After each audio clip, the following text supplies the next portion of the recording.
नमस्ते दोस्तों, आज एक ऐसे स्टॉक के बारे में बात करने वाले हैं जिसका काम है ईवी गाड़ियों के प्रोडक्ट बनाना।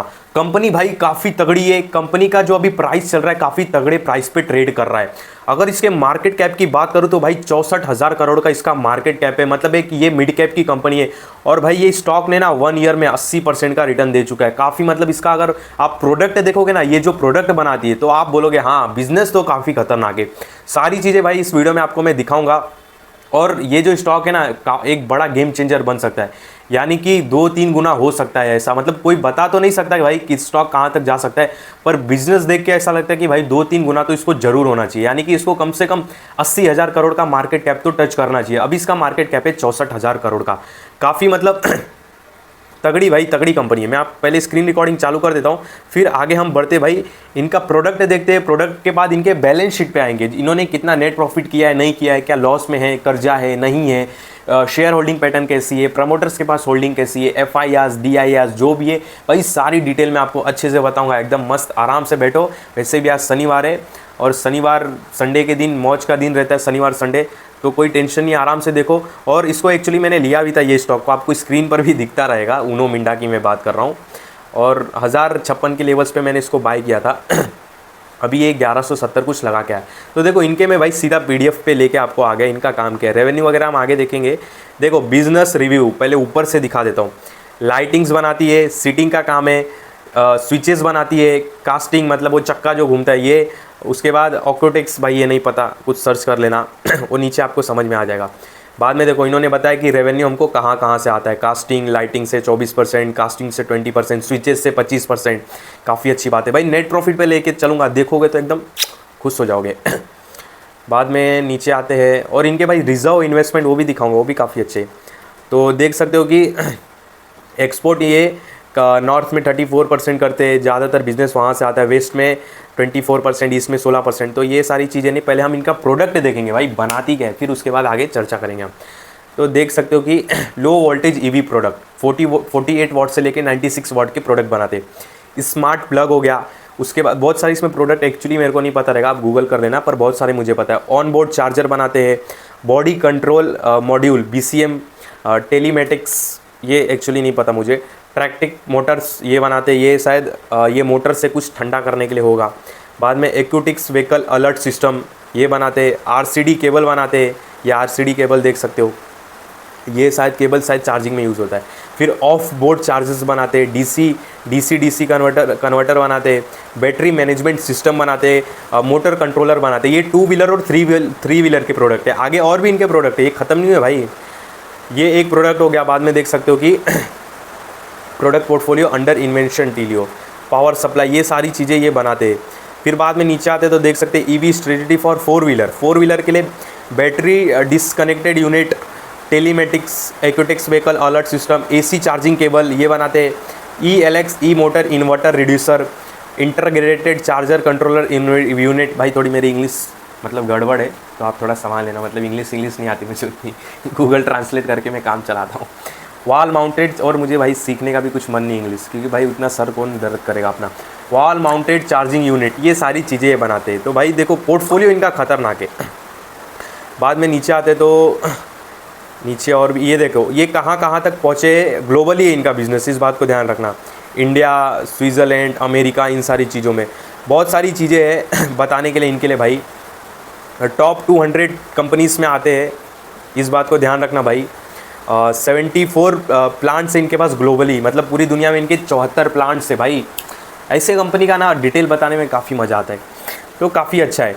और भी बहुत सारे, अगर आपको एक PDF चाहिए ना मैं सेंड कर दूंगा, आराम से रीड कर लेना। बाकी हम मेन चीज़ें काफ़ी केवल देखेंगे। देख सकते हो कि भाई इनके प्रोडक्ट्स देखो, ये व्हील्स वगैरह भाई, ये सारे व्हील्स जो कार्स वगैरह चलाते रहेंगे, ये जो टैबलेट जो लगते हैं कार्स में, ये सारी चीज़ें ये मैन्युफैक्चरिंग करते हैं। ये लैंप्स वगैरह जो पीछे कार के लगता है, आई थिंक ये headlight, lights, horn, PP 2 wheeler के हॉर्न्स, फिर बाद में ये डंडे फंडे जो लगते हैं कार में, सीट वगैरह। तो भाई EV सेक्टर के लिए सारी चीज़ें बनाते हैं भाई, काफ़ी तगड़ा काम है। देख सकते हो इसमें लिखा है चार्जिंग सॉकेट, IC EV दोनों सेगमेंट में बनाते हैं। Shifter, seat belt, EV pad, spoiler, brake, फॉन, लैम्प्स, ऑली, कास्टिंग एयर, भाई बहुत प्रोडक्ट है बताने के लिए भाई। और बाद में देख सकते हो कि ग्लोबल प्रेजेंस भी इनके है, 68 plants, 29 engineer centre, head office इनका यहाँ पे लिखा हुआ है। कहाँ पे है ये हेड ऑफिस भाई? ईस्ट जोन में ये भाई हेड ऑफिस है यहाँ पे। समझ में नहीं आ रहा है इनका हेड ऑफिस ये कौन से, ये बिहार से यहाँ से नीचे झारखंड, और यहाँ पे बेंगलुरु में इनका शायद हेड ऑफिस है। तो ये हेड ऑफिस, 14 वेयर हाउस है, इंटरनेशनल इनका प्रेजेंस है बाहर के कंट्री में, Indonesia, Taiwan, Thailand, Vietnam, Japan, south Korea, France, Spain, Germany, north south America में बात करूँ, मैक्सिको, कोलंबिया, ये सारी जगहों पे भाई फैले हुए हैं। फिर R&D हेल्प ड्राइवर इनोवेशन, इनके पास R&D सेंटर भी है जहाँ पे ये अपनी प्रोडक्ट की रिसर्च वगैरह करते हैं।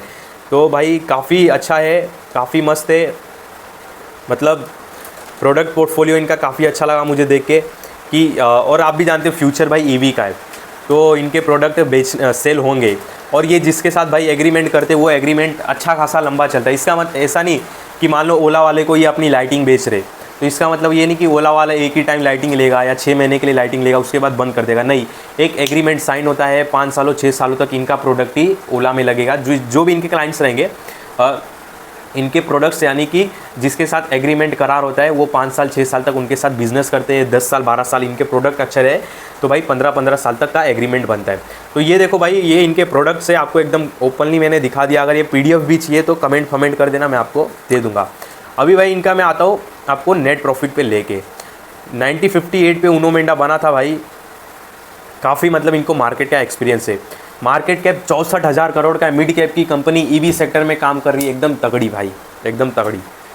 बाद में नीचे आते तो देख सकते हो ROC 20 का है, काफ़ी अच्छी बात है। यहाँ पे इंस्टाग्राम का बहुत मैसेज आ रहा है। ROC 20 का है, काफ़ी अच्छी बात है। बाद में नीचे डेप्ट इनके पास 1706 करोड़ का है, पर इसके अगेंस्ट इनके पास रिजर्व भी पड़ा, वो भी मैं आपको नीचे बताऊंगा। सेल्स ग्रोथ लास्ट 3 ईयर का 30% का भाई, काफ़ी तगड़ा होता है, इस बात को ध्यान रखना। और लास्ट 5 ईयर का सेल्स ग्रोथ केवल 18% है। ये कम क्यों दिखा रहा है? क्योंकि जो EV का डिमांड है पिछले 3-4 सालों में ही बढ़ा है, पिछले 5 सालों में नहीं बढ़ा है, पिछले 3 सालों में ही बढ़ा है। इसके लिए पिछले 3 सालों का इनका सेल्स ग्रोथ हमको 30% का देखने के लिए मिल रहा है, तो अच्छी बात है। प्रमोटर्स ने भाई 68% तक की होल्डिंग करके रखी, यानी कि 68% की होल्डिंग है, अच्छी बात है। ऑल टाइम हाई प्राइस इनका 1207 या अभी 1116 पे क्लोज चल रहा है, यानी कि ऑल टाइम हाई प्राइस के नियर ट्रेड कर रहे हैं। आगे मैं बताऊंगा भाई आगे क्या करना है, पहले नेट प्रॉफिट देख लो। मैं ईयरली सीधा नेट प्रॉफिट दिखाऊंगा, क्योंकि ये देखो, ये एक ऐसा बिजनेस है कि इसमें शॉर्ट टर्म हमारा पैसा नहीं बनेगा, सीधी बात बोलता हूँ। क्योंकि जैसे जैसे धीरे धीरे EV बढ़ेगी वैसे वैसे इनके प्रोडक्ट ज़्यादा सेल होंगे, तो काफ़ी लंबा टाइम लगेगा, तो अपन शॉर्ट टर्म समझेंगे नहीं, क्वार्टरली रिजल्ट का ये सारी चीज़ें नहीं, सीधा ईयरली दिखा दो। 2013 में देख सकते हो, 2013 में इनका नेट प्रॉफिट था 28 करोड़ का, जो कि अब बढ़ के हो गया 955 करोड़ का भाई ईयरली नेट प्रॉफिट, काफ़ी तगड़ा नेट प्रॉफिट है। और जब से EV का मतलब बूम हुआ है, देखो EV का बूम 2021-22 से हुआ मेरे ख्याल से, उसके बाद से नेट प्रॉफिट देखो 413 करोड़, 413 से सीधा 700 करोड़, 925 करोड़ नेट प्रॉफिट, काफ़ी तगड़ा भाई। तो यार इनका ये नेट प्रॉफिट मुझे काफ़ी अच्छा लगा देख के। सेल्स भी देखो तो भाई 2020 में इनका सेल्स था 6,000 करोड़ के आसपास, जो कि अब हो गया 14,000 करोड़, यानी कि ऑलमोस्ट 2 गुने से ज़्यादा, अच्छी बात है भाई। और ये देखो, एक टाइम पे इनका नेट प्रॉफिट, मैं ज़्यादा दूर नहीं जाता हूँ, 2020 में ही जाता हूँ, 2020 में इनका नेट प्रॉफिट आता था 200 करोड़ के आसपास, ठीक है, 2020 में ईयरली में बात कर रहा हूँ, नेट प्रॉफिट आता था 200 करोड़ के आसपास।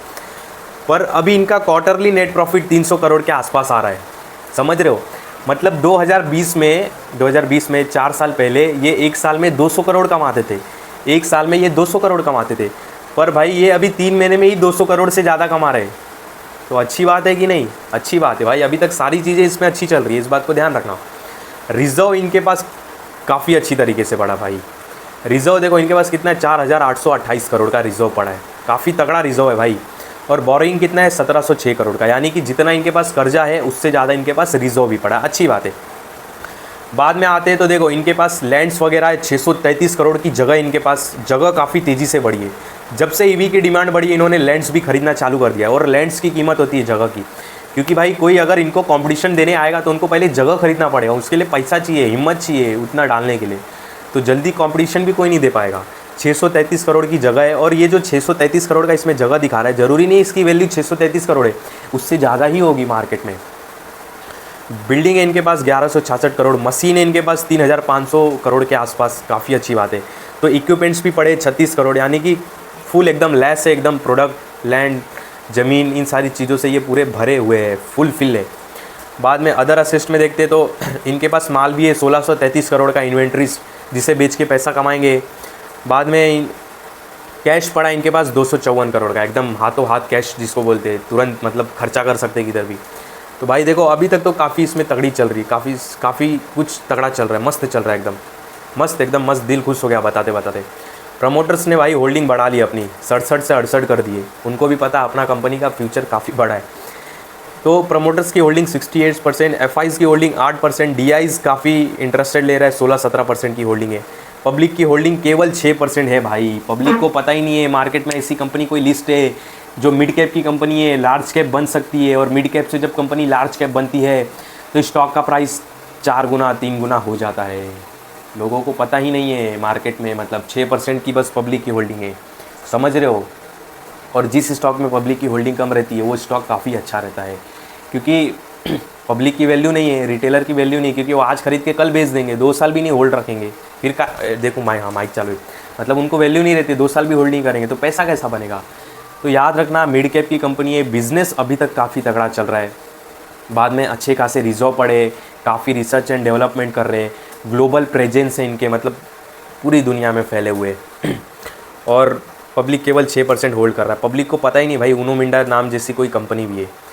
तो ये था भाई उनो मिंडा के ऊपर एक ओवरऑल वीडियो। अभी हम सीधा चलते हैं प्राइस के ऊपर। देखो अभी ये ऑल टाइम हाई लगाया इसने, रिसेंटली कब लगाया था, कुछ जुलाई में। तो अभी तो यार हाल फिलहाल दूर रहना है। वैसे कोई मेरे वीडियो में बाय सेल का कॉल नहीं रहता, इस वीडियो में भी कोई बाय सेल का कॉल नहीं है। जो भी बता रहा हूँ भाई मैं पर्सनल बता रहा हूँ, मैं गलत भी हो सकता हूँ और मेरी बातों में आके आप फंस भी सकते हो। तो देखो अभी ये ऑल टाइम हाई लगाया अभी करंटली, तो अभी तो हाल फिलहाल दूर रहना है। बीच में पर ये डिप भी आया था 1056 पे, तो मैंने माल उठाया था, यहाँ पे आया था ना ये, जब 953 में नहीं उठाया था मैंने, यहाँ पे उठाया था 1020 पे, 1056 पे वापस ये ऊपर गया था, फिर बाद में नहीं सॉरी यहाँ पे मैंने लिया था 1056 पे, फिर ये अचानक से ना अभी रिसेंटली नीचे आ गया 954। तो देखो कंपनी अच्छी रहती है ना, बायर्स तुरंत आ जाते उसमें।